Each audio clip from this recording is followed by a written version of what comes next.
All right, it is 8 o'clock here on the East Coast. It's Thursday night. It must mean it's time for Football Letter Live. I see the Zoom room filling up with a lot of familiar names. Go ahead and let us know who you are and where you're zooming in from in the chat box. Russ Mitchell beating everyone to the punch from Syracuse, New York. If you're on Facebook Live watching us, go ahead and let us know who you are and where you're watching from. We will be getting started in just a minute or two. We have a great program lined up. We are going to welcome lettermen Wally Richardson and Lydell Sargeant, two standout Nittany Lions who are enjoying impressive careers as athletic administrators. Again, let us know who you are and where you're from. We will shout out some of these names here in just a second. I see AJ from Chester Springs and Peter from the class of 73. Doug Vaughn down in Beaufort, North Carolina. Both Wally Richardson and I know the proper pronunciation of that. We know it's Beaufort and not Beaufort, although I think it's Beaufort, South Carolina, if I'm not mistaken. We'll have to ask Wally about that in just a couple minutes. Cliff from the class of 82 down there in Bluebell. He's saying, "How the heck are you, Wally?" That's Cliff Montgomery. And then Paul McConaughey up in Cape Cod. Also tuning in, Dave McClung from Avalon, New Jersey. Roger Williams from Collegeville, Pennsylvania, class of 73. John Hess. Good to see all these familiar names. Kevin Lashane, as always, from the Aiken Augusta chapter. Jack Davis, former Nittany Lion mascot. Jack Davis, class of 17 up in Amherst. A past guest here on Football Letter Live, if I'm not mistaken. Joseph Harrington out in California, class of 71. We'll be getting started in just a minute or two. There he is, Joe Clifford, Cunningham, Pennsylvania. What's up, Dad? Where else would you rather be than a Zoom full of Penn Staters? I'm Paul Clifford, CEO of the Penn State Alumni Association. Welcome to Football Letter Live. Tonight, we welcome two impressive Penn State football lettermen and athletic administrative leaders, Wally Richardson and Lydell Sargeant. We're encouraging you to share questions that you might have for our guests tonight. You can use the Q&A feature on your Zoom toolbar or ask your questions in the comments on Facebook, and we'll get to as many as we can. As always, I'm joined by the legendary editor of the Football Letter, John Black. John, how are you this evening? I'm fine, Paul. Hope you're the same. I am doing just fine. A busy week in the Big Ten, a busy week in college football, a lot of changes. Yeah, let's start with the keys to the game against Michigan State. What are your keys, John? Well, I'd like to give just a couple of things before getting into the keys to the game. I'd like to give a shout out for our men's basketball team. That great Tuesday night performance, upsetting unbeaten and 15th ranked Virginia Tech. Wasn't even much of a contest, 75-55 in that Big Ten ACC challenge. The Virginia Tech sunk the first basket. And after that, Penn State went on a 17-0 run and was never behind the rest of the ball game. It was amazing. Broke a 34-game home non-conference win streak for Virginia Tech, and it was a great win for Penn State. It was interesting that the fellow who was our leading scorer up until this point, Seth Lundy, didn't even get a point in this game, and yet everybody else stepped up. And of course, Isaiah Brockington had a great night, leading with a career high 24 points, shooting 52%, including 2 or 3 trays as the whole team, sank 12 of 23 trays, and it was a great win for Penn State basketball team. The second thing I'd like to say before we get into the keys to the game is the kickoff time for Penn State's game Saturday, and the TV network has just changed a few hours ago. The kickoff time will now be 12 o'clock noon, and it will be carried on ABC television. So that's ABC at 12 noon.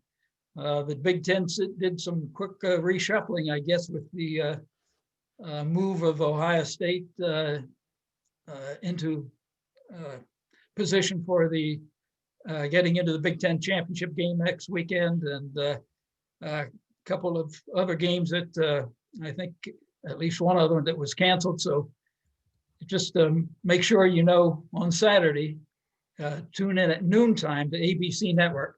Okay, we'll move on to what I'm looking at as keys to the football game with Michigan State this Saturday. Up and down year for the Spartans. It really has been. They beat Michigan 27-24 back when Michigan was still ranked in the top 15. And then more recently, they beat Northwestern 29-20 when Northwestern was ranked in the top 10. So they knocked off two top 15 teams.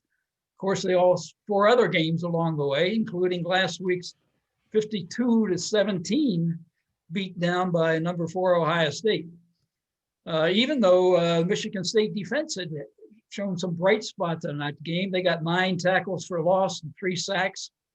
But their quarterback, Rocky Lombardi, got hurt early and went out. But the backup, Peyton Thorne, passed for 147 yards and a touchdown and rushed for 42. So Michigan State has been hard to figure this year. Michigan State offense is 100% in the red zone, 9 for 9, with 6 of those being touchdowns. But at the same time, it has given up 11 interceptions and is only 35% on third down conversions and only has 2 rushing touchdowns. They do have 2 outstanding receivers, and the passing game has been their forte this fall. Jalen Naylor is number 10 in the nation, averaging 20.8 yards per reception. Jaden Reed leads the team in touchdown catches. Michigan State's defense, likewise, is number 25 in the nation in red zone defense, and it leads the Big Ten with 7 tackles for loss per game. But again, their defense has given up 18 rushing yards. They've got a defensive back, Shocker Brown, who is tied for number 1 in the nation with 5 interceptions. And Michigan State recorded 7 sacks in just their last 2 games. So it's an odd mixture here for Michigan State this year, both offensively and defensively. Well, I like that fact that the defense has given up 18 rushing touchdowns, because that has become Penn State's strength here in the last 2 games. Our offense rushed, of course, for 502 yards and 4 touchdowns in the last 2 games alone. It's interesting that we have 4 true freshmen that have stepped up now and accounted for 35% of our season's offense. Kevon Lee leads the team with 322 yards for a 5.6 yard average in rushing and 3 touchdowns.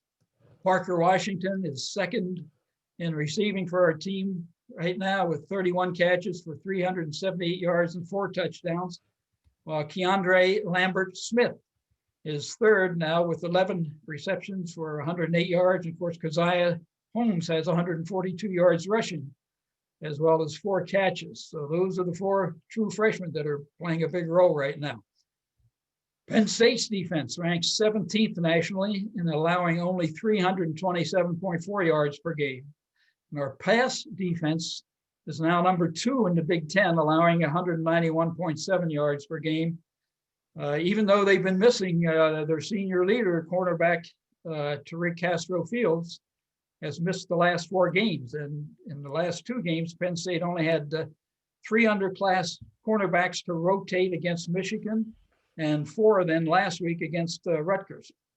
So let's try to pull this all together here. And I will say that if Penn State can continue to dominate the line of scrimmage as it has in the last 2 games, they can score early, they can eliminate the turnovers as they had been doing, and play complementary football between the offense and the defense.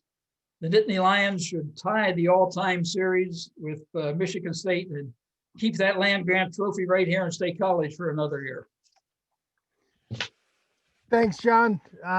Wonderful, wonderful analysis. Our Nittany Lions are on a roll after two consecutive wins over Michigan and Rutgers.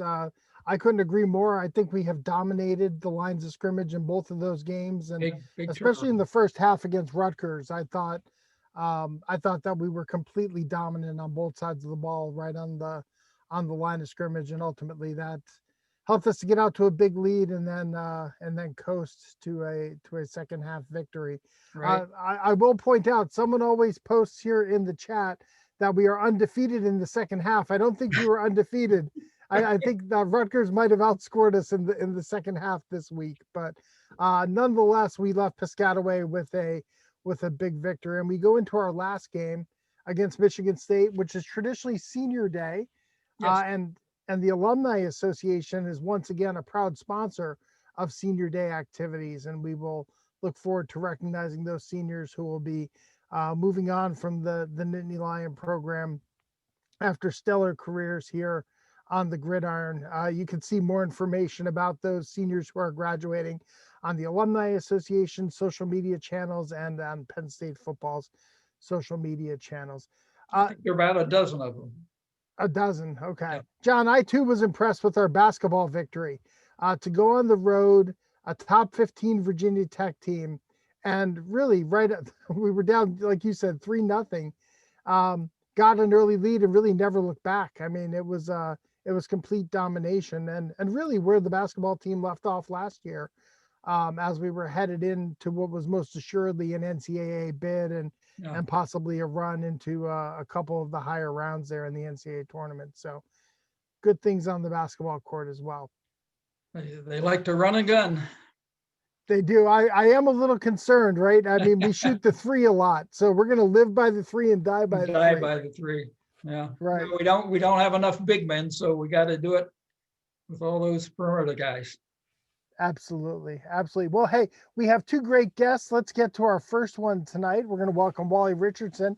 He's the director of Penn State's Football Lettermen's Club, which has more than 1,000 dues-paying member and a database of more than 1,500 former Penn State football players and student managers. He also serves as the primary liaison between Penn State football and the State College Quarterback Club. Originally from Sumter, South Carolina, Richardson led Penn State to a 20-5 record as the starting quarterback from the 1995 and 96 seasons, included bowl wins over Auburn in the 1996 Outback Bowl and over Texas in the 97 Fiesta Bowl. That 96 team finished 11-2, finished the season number 7 in the final polls, and had big wins over USC, Michigan, and Wisconsin that season.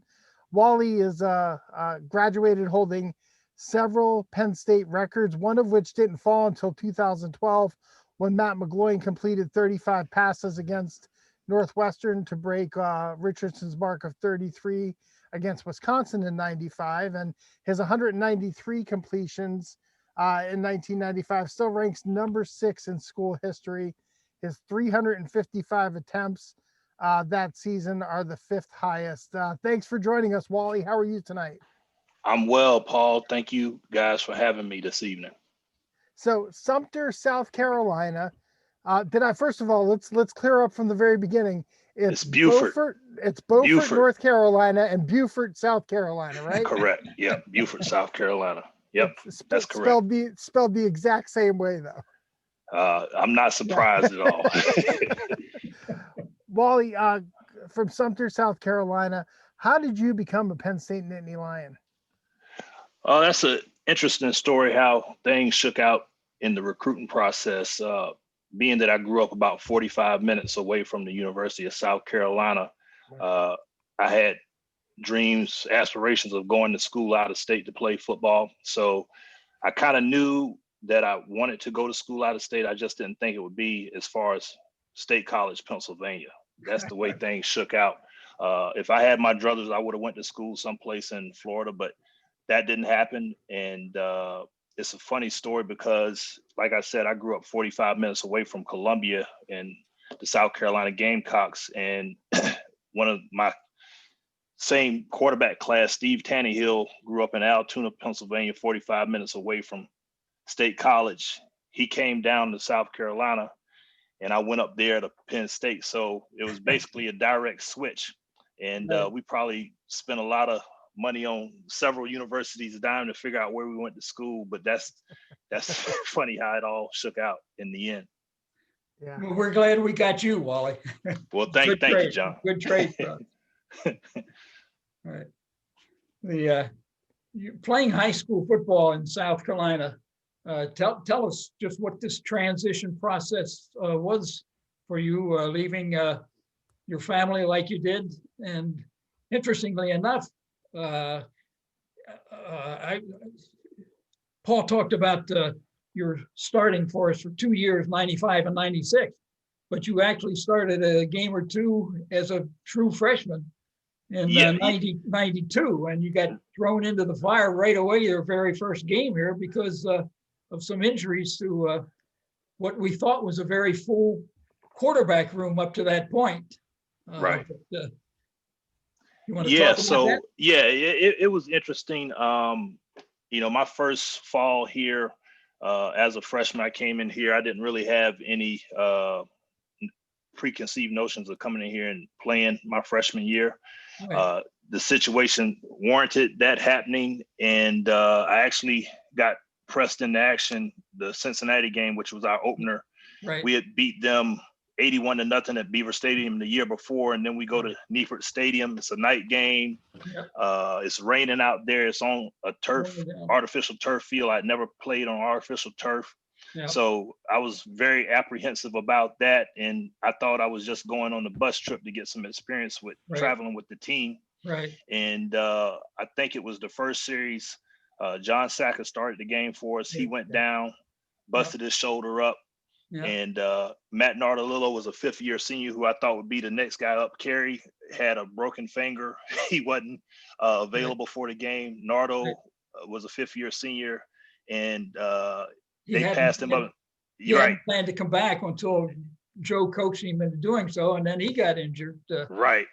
So next thing I know, he says, "Wally, you're in there." So I got put into the game, and it was a good contest. I think, if you get beat 81-0 the year before, you're gonna really want to try and beat somebody, and they had their mind made up to do that, and they probably figured, oh, we're in good shape now. We've got a freshman that's never played in a college football game before in there, but we were able to get out of there with a victory. And then the next week, John was still dinged up, so I ended up starting the Temple game at Beaver Stadium for our home opener. And during that time, Temple wasn't very good, and but nonetheless, I had my mind made up that I didn't want to throw any picks, so everything I threw was pretty hard. Yeah. But we had a pretty veteran football team, and they kind of made my life easier for me. OJ McDuffie was still around at the time. Richie Anderson was playing tailback. We had, I think, 3 or 4 guys on that offensive line that played in the NFL. So, I didn't have too many problems, and we were able to pull out the win. So that was a very good thing. And that was my introduction to college football after having my first training camp. When did Penn State begin to feel like home to you there then? Well, I think after coming back my first summer, I was just figuring things out my freshman year and trying to get my feet settled. But the academic requirements, that was something I was always focused on, with both of my parents being in education. So, I didn't have any excuses for not doing well in school. So, but I knew how to study when I came here. So that transition wasn't that difficult. The thing I rebelled against was having to go to study hall every night, Monday through Thursday. I did not like that. I'm a pretty, independent person. That's why I felt comfortable going that far away from home to attend school at Penn State. So having somebody tell me that I had to be in study hall 4 nights a week when, I came into high school with a pretty good GPA, and I knew how to study, so I kind of rebelled. But that's what happens, and it was good. I mean, one thing I did, the Def Comedy Jam was big back in the 90s, and they actually came to campus for a program is during the week. And Terry Killens and I were the only two freshmen playing our freshman year. So Terry and I decided to cut study hall one night and go to the Def Comedy Jam. Uh-oh. And we enjoyed it. We had a good time, but little did we know that our academic advisor at the time, Don Farrell, was in the audience himself, and he saw us. So Uh-oh. we got called into his office the next day. Yeah. And he read the riot act to us and said, "Look, do I need to call your parents and tell them?" I was like, "Nah, don't do that. It won't happen again." So lesson was learned, and we continued to just move forward from there. Well, you wound up as a Hall of Fame scholar athlete, earned a postgraduate scholarship in 1996. So I think you proved that you could do it both ways. I hope so. Yeah. Wally, can you talk a little bit about your responsibilities with the Lettermen's Club, and what are the main areas that you focus on? Most of my responsibilities around serving the Lettermen's Club is just serving the Lettermen for different things that happen throughout the course of the year. It's very time consuming, especially during the fall, during a normal fall when we have home football games, and our football Lettermen are able to get a sideline pass for themselves because by virtue of them playing football here at Penn State. And that's something that's very rare these days. I know that Coach Paterno, even when we went into the Big Ten, he said, "Look, that's not going away. That's something that, we're going to have." So even at any time that you're in state college and want to go to the football game, if you do the necessary communication before the game week, you can get a sideline pass for the sideline. So that's a great benefit for our guys. You don't always see as much of the game from the sidelines point of view, but it's very good to be down there with other guys that played. You see a lot of your teammates, and you have very good conversations to see what guys are up to. But that's one of the things that I do. We also have a Letterman's Lounge that's available to our football Lettermen on game days, and they're able to get in there a couple hours before the game kicks off, and it's open till once the game ends. So that's a safe haven for those guys once again to go in there and catch up with some of their teammates and kind of reminisce about different things, and guys meet each other's wives and families, their kids. So it's pretty good, and a lot of us experience the same type of things going through here, and you just kind of catch up, and it's really nice. I think guys really enjoy. I've heard from a few guys this year about how much they miss seeing everybody this fall. Yeah, I can imagine. You work with the Lettermen who just say graduated last year, or they all the way back to my era, the 60s or the 50s. With the difference in generations, what are some of the common themes that you notice about the players, and when you're talking to them about their time at Penn State and where they're talking with each other?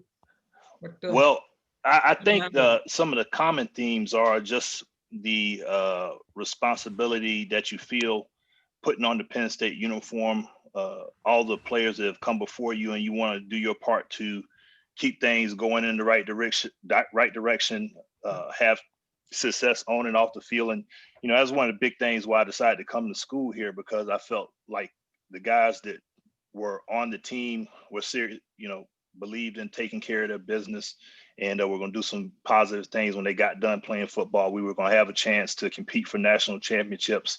And if my parents need to get up here in an emergency, they could drive and be there. It's a 10-hour drive, but if it was an emergency and my parents need to get up there and see me, they could do that. So I felt good about my decision, but I think across the generations, guys have similar experiences, especially for the number of years that Joe was involved with the program. And I think You're seeing that with the guys now, with Coach Franklin, just having similar experience, being somebody around. So I think it took a lot of getting used to once we had this first coaching change in 41 years, once Joe wasn't here anymore. So that was a big change, and that took a lot of getting used to for some guys. But I think, as things progress and move forward, there's certain changes that are made. And as long as the value is still the same for the program. I think guys feel good about the way things are going.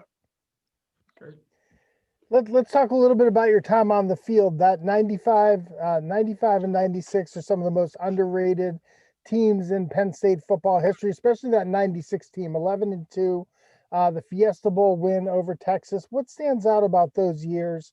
And what were some of the defining traits of those teams in your mind? Well, I think some of the defining traits were we just believed in getting the job done. We had a lot of love for each other. I mean, you hear that a lot from guys saying, you know, this is my brother.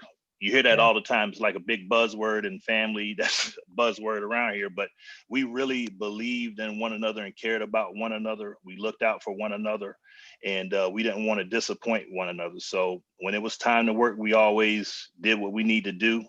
And when it wasn't time to work, we had a good time enjoying one another too, which was very important.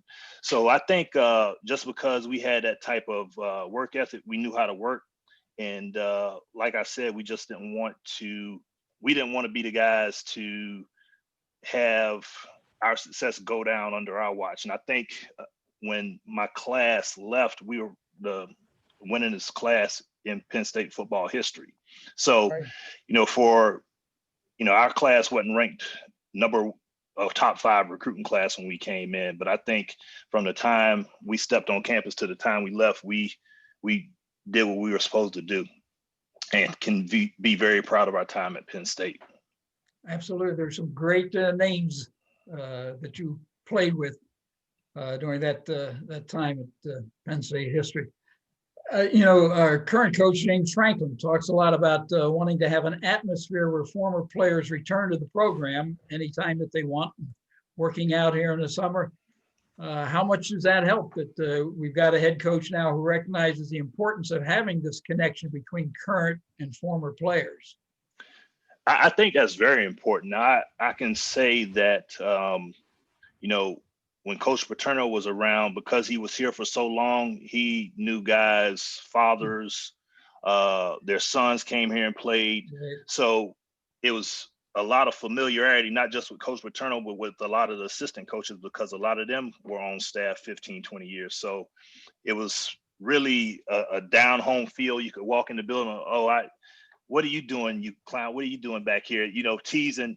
So that was a lot of the informalness that was around when Joe was the coach. So that had to be reestablished with Coach Franklin, but I think he's done a great job of making himself available to the former players.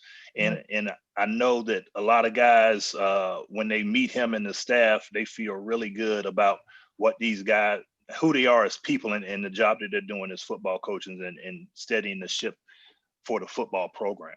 Yeah, one of the guys that bailed out from Penn State when he heard you were coming in as a great quarterback prospect was Dan White, who left and went to Arizona back there in 92. Right. And he was the son of Jack White, who was Joe Paterno's very first quarterback back in 1966. Right. And Joe knows he never forgot anybody. No, he didn't. I mean, it was amazing.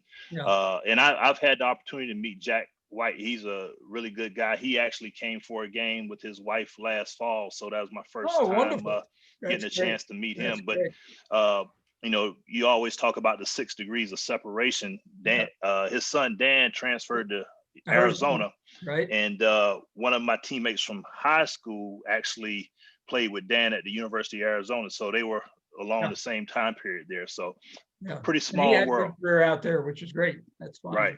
Right. One of the things that I love about the Lettermen's Club, Wally, under your leadership, is not only does it help keep teammates who played with each other connected, but it keeps Penn Staters across generations connected. We're going to talk to a guy in just a minute, Lydell Sargeant, who just off camera was talking about how Wally Richardson was my mentor. And so it's those connections also with players who have come after you. Talk a little bit about that continuity and those connections throughout the years. Well, I think that's important. And Lydell was always one of the guys I enjoyed working with. He came in here and did what he needed to do and was always asking questions, just trying to be the best person that he could be. And you see how he's doing personally and professionally.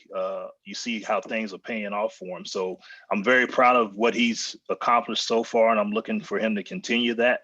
But I think it's very important when you get a chance to meet guys, like I said, that have a similar experience. You go through some of the same things, 6 a.m. workouts during the spring, going through preseason practice out there at the old flower gardens, getting your ankles taped to the skin, different things like that the public at large doesn't know, and you have to shave your ankles to get the tape to your skin. So it's different things like that everybody knows. And I think there's a certain appreciation for one another just when you meet those guys, because you've endured a lot of the same things. And I find myself oftentimes when I have a guy that's looking for some type of opportunity in a professional career, and I reach out to guys to make sure it's okay for me to share their contact information with them. And they always say, if he's a letterman, Wally, just go right ahead and do it. So I think there's a innate trust in being a letterman that's very important in some of the things that we do from day to day. Yeah, you were an academic counselor to Lydell Sargeant, weren't you? I was. You worked in Yes, I was. Academic counseling Correct. program at that time. Yes. Yes. Well, you got him off to a good start, obviously. Yeah, he's doing very well. Very proud of him. I don't think too much of that is due to my insistence, but he's done a really nice job. What are some of the biggest lessons, would you say, that you learned while you were a student athlete at Penn State? Well, I think some of the big thing is just, not always trying to hit the home run. You got to do the little things, take care. You do the little things right, the big things take care of themselves. That's one of Joe's famous quotes that everybody remembers. But I think it's very real. You can apply that in your daily life. And as long as you keep chopping away at something, the big things will take care of themselves. So that's one thing I learned. Something as simple as not cutting across the grass, around, making the angle, just little things like that just stay in the back of your mind. When you're walking with a lady, you walk on the closest to the street. It's just little things that are ingrained that you didn't really think about before you got to school, but as you go through the process, that's one of the things that kind of stay with you. Yeah. Well, Wally, I'll echo John's sentiments. I'm glad we got you and not Steve Tannehill. Tannehill wouldn't have lasted here with that haircut. Yeah, so, he might have got booted out real quick. Absolutely. Wally, thanks for joining us on Football Letter Live. We appreciate all you do for Penn State. Thank you, guys. You guys have a good evening, and we'll catch up with you later. Thank you. All right. Thank you. John, it's so good to work with Wally Richardson. He helps us to connect with so many lettermen, and he never says no. And he just finds a way to do everything that we ask of him. And it's great to have colleagues like that. He's a wonderful mentor for anybody because he knows all about the academic side as well as the playing side on the field. So he was a great leader. Both in the classroom and on the football field when he was there. Absolutely. Well, next up, we're bringing another great leader on the football field, a leader in higher education. We are thrilled to welcome Lydell Sargeant. In January, Lydell began his first year with the Morgan State Athletic Department as the Associate Athletic Director for Development and Revenue Generation. Before that, Lydell spent the previous 2 years at UCLA as an assistant athletic director for development. Before heading to UCLA, he worked at Marquette as the director of development, responsible for major gifts as the director of athletic development. He also worked at Utah Valley University, overseeing the Wolverine Club there. This is a guy who has built just a wonderful career in athletic fundraising. He's a Pittsburgh native. He played defensive back for Joe Paterno and the Nittany Lions from 2005 to 2008, a 4-year letterman. an all Big Ten selection. He was an influential member on that 2005 Orange Bowl and the 2008 Rose Bowl teams. He went on to play in the league for the Buffalo Bills until suffering a career-ending injury in 2010. Following his career, he has served as an assistant athletic director here at Penn State, plus all those other institutions that I mentioned. And he also holds a master's in sports management degree from California University of Pennsylvania. Lydell Sargeant, welcome to Football Letter Live. Thank you, Paul. Thank you, John. I appreciate it. It's Great to have you here. It's great to be with you, as always. Catching up with the Penn State family is the best. That's wonderful. Well, Lydell, I just laid out where you've been after Penn State, but let's start before that. How did you become a Nittany Lion? Yeah, I think if you ask a lot of the guys, ultimately, right, it comes down to Coach Paterno and the program that he ran, right? That's the end, that's the end goal. But I would probably say there's three main people: Terry Smith, Justin King, and Tom Bradley, right? And so, Terry's the recruiting coordinator now, right? And he's been recruiting for Penn State for a lot longer than that, right? With me and Justin and some other guys. Me and Justin, we've been best friends since I would probably say around 5th grade. And so I've known him for about 20 years of our 30. So that was a big reason for me. Justin was the #1 cornerback in the country at the time. Me and him actually coincided our official visits together. So we visited the year before the Northwestern game. And so we got together and we said, hey, do you want to come play here? Derek Williams was the #1 player as well. So there was a chance for us to come in and make an impact and obviously play for our hometown team. And then Tom Bradley, the end. If you're from Pittsburgh, you cannot not get along with Tom Bradley, right? He is one of the true Penn Staters, one of the true Pittsburgh guys. And he's a dynamic personality and a great person. And so put all those folks together and it's hard to say no to Penn State. He was the leader of the scrap pack. We hear it every day. Man. To this day, we still hear about that, John. Yeah, I'll bet. Well, in your 4 years with the program, Lydell, Penn State won 40 games, including 2 11-win seasons. What was the impact of being on that 11-win team as a freshman in 2005? And then how much did that set the tone for the approach you had during your entire career? It wound up with another 11-win team in 2008. Right. Yeah. Well, I think, you're 17 years old. You just come from dominating high school. And so you think you're just playing football, right? Right. And it just so happens that the folks that you're playing football with are the best folks in college football, and some of them become the best in pro football, right? So we come in as 18-year-old freshmen. We got Levi Brown, number 10 pick at left tackle. You got Tamba Hali, you got Paul Puzlesny, you got Dan Connor, right? And you got all these guys, and you just think like we're playing football, right? This is college football.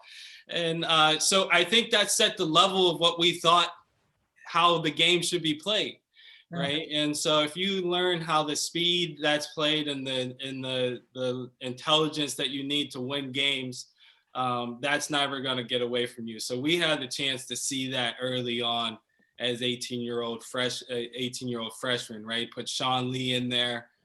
He played as well with us as freshman. Anthony Scarrato, he played with us as well as freshman. And so you take those 3 receivers and then us 3, that's the 6 freshmen that played our first year there. That's great. All right, Lydell, let's go to South Florida. We're going to go to the Orange Bowl victory at the end of the 2005 season.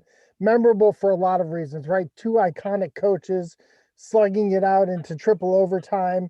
What was it like to be on the field that night? Humid weather, playing for as long as you did. What do you remember about the 2005 Orange Bowl? I remember it was an incredibly long game, right?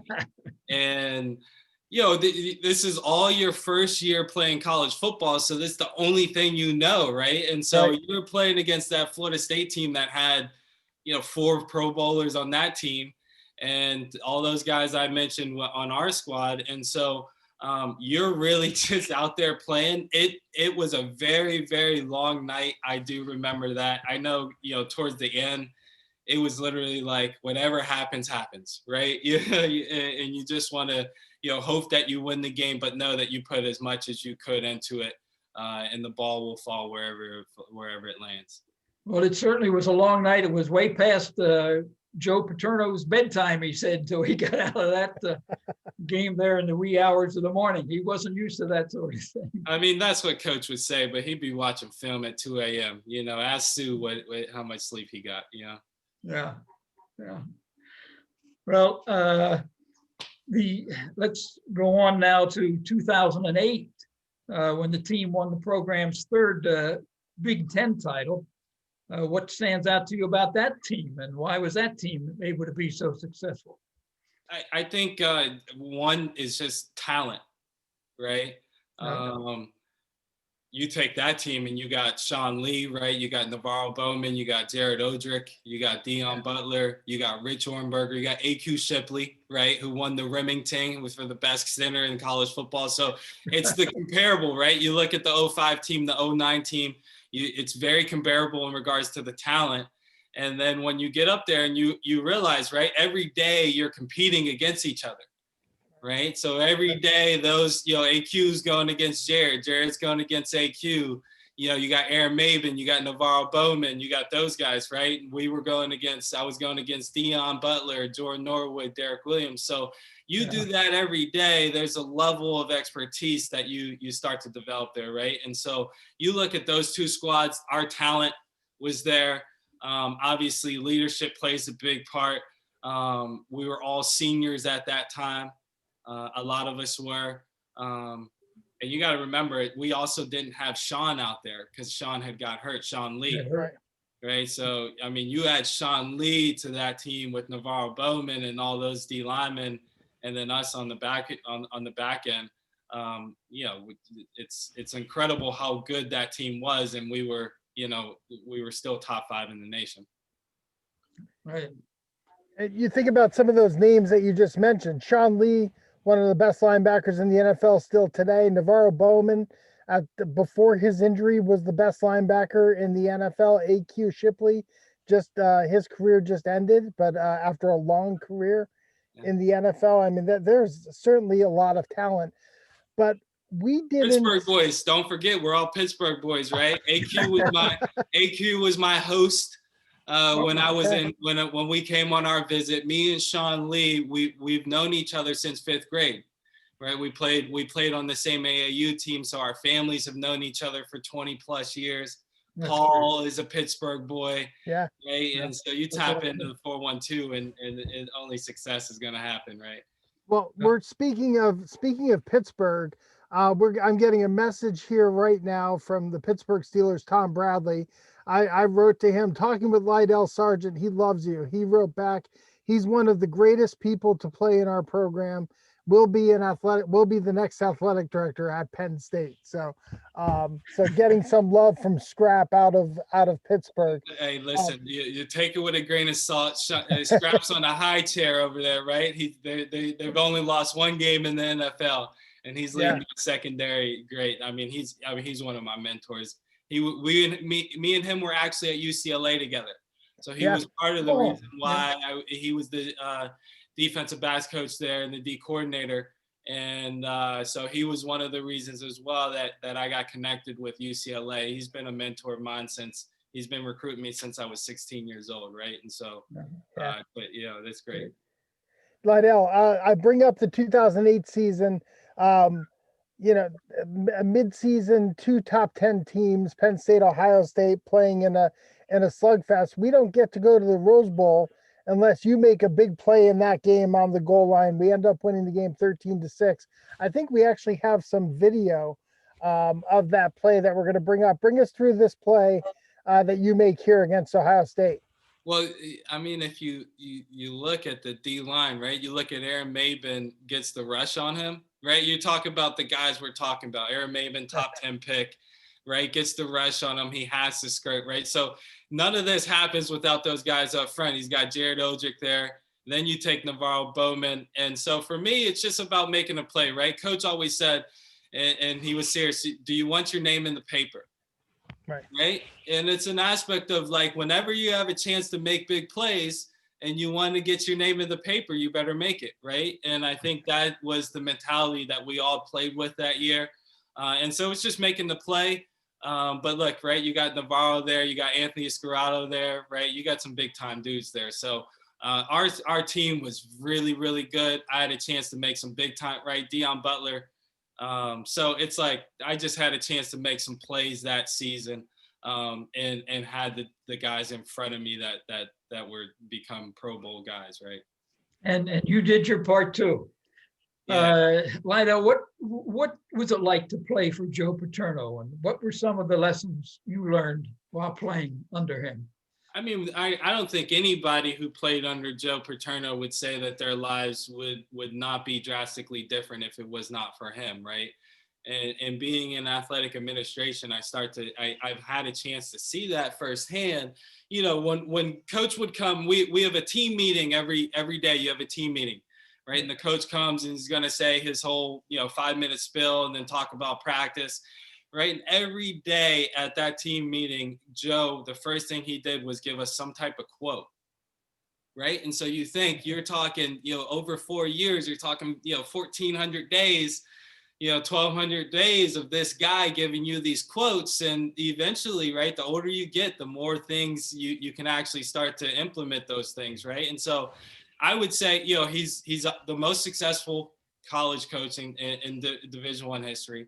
But I would compete and say that he's also one of the most successful for his guys off the field. And I think some of those things that he did for us, it's like if you follow that type of leadership and you have a chance to actually experience that, it's hard to not really get away with all positive things. That's great.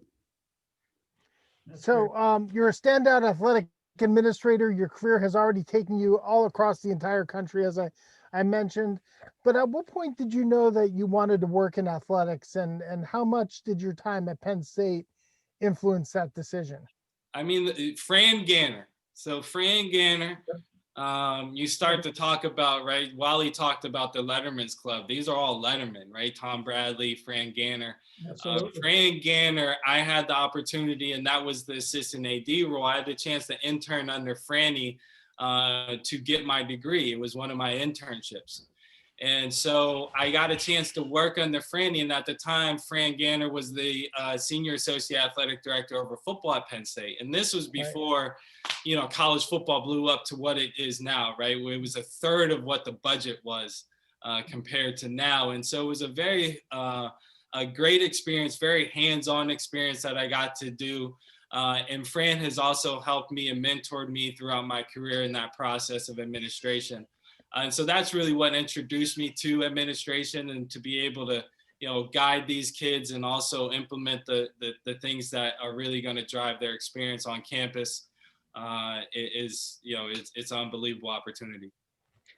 Lydell, for fans who may not know a whole lot about Morgan State, where you are right now, can you share some information about the university and its athletic department, and are there any similarities between Morgan State and Penn State? Yeah, I think I'll start with the latter. The similarities are tradition, right? And I think that you don't lose tradition. You're innovative, but you don't lose tradition. I think, Morgan State's the largest HBCU in the state of Maryland. HBCU is a historically Black college and university. They were created pre-1964 Civil Rights Act. And they were created to essentially educate the African-American community. And so I had a chance, from my experience in development and institutional advancement at all my other places, I had a chance to come to Morgan State with an athletic director that's here, Dr. Ed Scott, who's a fantastic young athletic director, and implement some of the things I learned at those places like UCLA and Penn State on this platform. And so we created what is the first, similar to the Nittany Lion Club. There was never a Nittany Lion Club here at Morgan State Athletics. And so for me to come here and be able to implement some things at this level and start to get that infrastructure set up for a cause that is very dear to me was fantastic. And so we've been here for going on about a year now. We've been able to start that club up and get some engagement and some philanthropic dollars for the athletics. Good. You know, as you've traveled around in your career, whether it was your time in the league or starting your career all over the country, I would imagine, and you mentioned, you know, you're at UCLA with Tom Bradley. I'd imagine you felt the power of the Penn State network everywhere you went. You were probably running into Penn Staters. Talk a little bit about the strength of that alumni network and how you experienced it. Well, that's one of the pitches in the recruiting thing, right? It's the largest alumni association. So, you know, that is music to the ears to parents who are concerned about what their kids are going to do after college, right?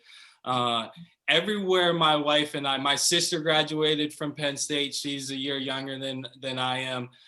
You know, everywhere we've gone around the country and traveling, there is somebody who is from Penn State that's wearing something from Penn State. I mean, literally everywhere in the country, Italy, Africa, everywhere they got some Penn State gear.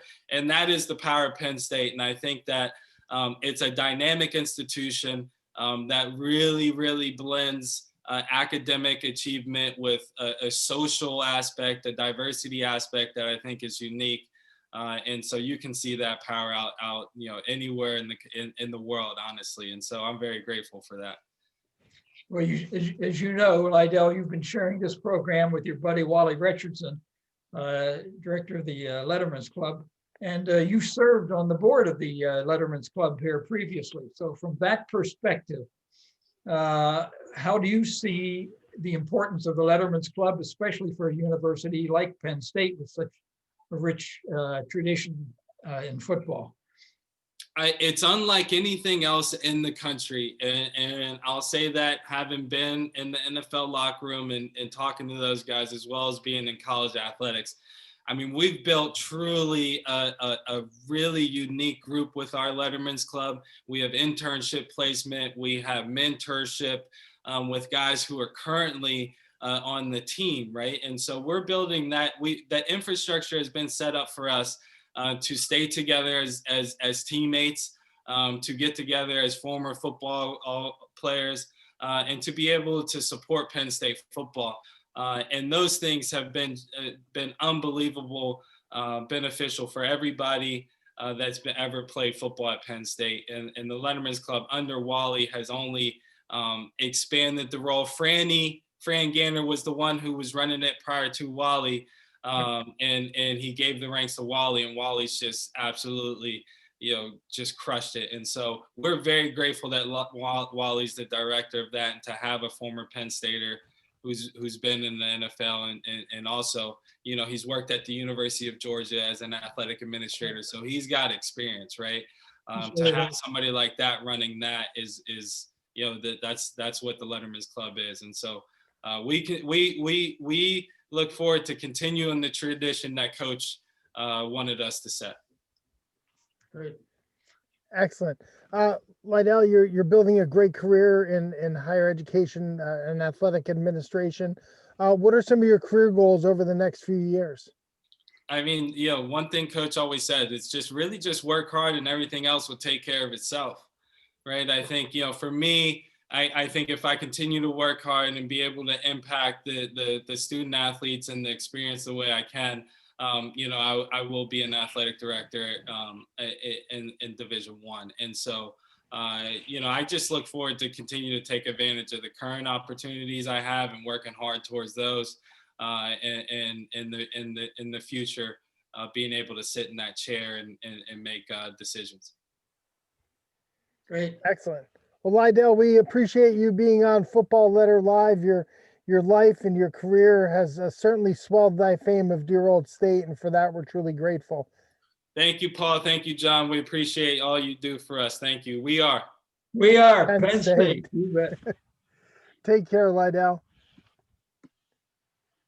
Well, John, once again, two great guests on Football Letter Live tonight. Absolutely. Absolutely.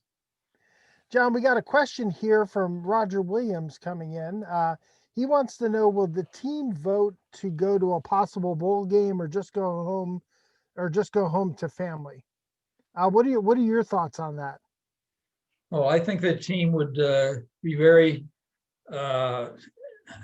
very interested in attending a bowl game to wrap up a season that started out with so many problems and challenges, and one that where the team is really coming together now here and has an opportunity to win out a nice streak and finish off a very different sort of year because of all the COVID problems and restrictions. And I think if they had an opportunity to get to a bowl game after this next ninth game in the Big Ten, I think they'd be very happy to take it. Yeah, I agree with you. I think it's a little different than when we were an independent. Oh yeah. Than when we were an independent and we actually could vote to go to a bowl game. I think as a member of a conference, there's an obligation there that you take one of the conference's bowl spots if it's offered to you. Plus, nowadays, coaches don't want to give up on those practices, right? So I think you get That's something right. like 10 or 15 extra practices at the end of the season that I know Coach Franklin will want to take advantage to develop some of those younger players who have really stepped up in Yes, recent and- weeks. I mean, And we have becoming such an been, integral part of the team already, and to further their development. Oh yes, absolutely. absolutely, yeah. Well, John, thanks. That's all the time we have. Join us next week as we recap the team's signing day ceremonies, which the Alumni Association is also going to be a sponsor of. We're working on a special guest for that event, for that show, so you don't want to miss the next show of Football Letter Live. Also on the schedule next week on Wednesday morning at 9:00 during coffee hour, we'll talk with Lindsay Covert. Lindsay's the founder and CEO of Teamology. She's going to join me to talk about her experiences as an educator turned entrepreneur and her time as director of Project Team in the College of Education. So you don't want to miss our visit with her. I also want to mention that we want to let everybody know the 2020 United Way holiday auction is going on right now that benefits the Center County United Way. You can see that information up on the screen. There are some great prizes in this online auction.